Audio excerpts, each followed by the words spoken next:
Joe Biden said, Russia could invade Ukraine this month. It is rumored that Vladimir Putin has been meditating at this scenario for years. Biden spoke with the president of Ukraine on the phone, but according to a Ukrainian official, this discussion did not go as Joe Biden would have liked, the version denied by the White House. Joe Biden expects Putin to attack Ukraine this month after the Olympics end. It's a global tension. In a telephone conversation, Biden warned his Ukrainian counterpart that an imminent Russian attack was coming.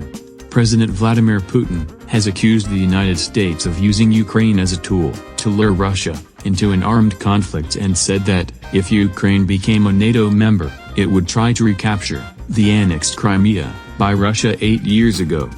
Vladimir Putin told Prime Minister Viktor Orban in Moscow that he hoped the West and Russia would find a solution to their crisis over Ukraine. At the same time, the Kremlin leader accuses the US of wanting to control Russia and using Ukraine to do so, and missile launchers in Romania and Poland are a threat to Moscow. The Russian president has not spoken at all about the tens of thousands of soldiers he has gathered for weeks at the gates of Ukrainian territory, and who suggests to the Western world that he is preparing a new attack on his neighbor like the one in 2014.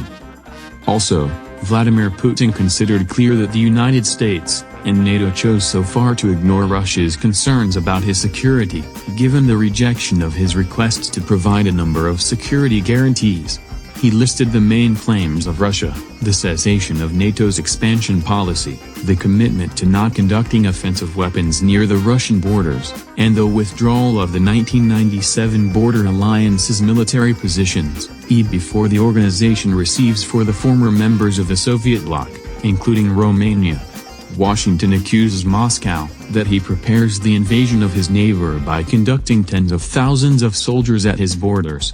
Russia denies any belligerent intention and, in turn, asks NATO to withdraw its troops from countries in the vicinity of Russia. The United States has rejected Russia's request, but has left the door open on negotiations and talks on other issues, as well as on missile deployment or mutual restriction of military exercises. At the same time, Hungarian Prime Minister Viktor Orban said after hours of talks with Russian President Vladimir Putin in Moscow, that differences between Russia's and NATO members' positions on the Ukraine-Russia crisis were significant, but could be resolved.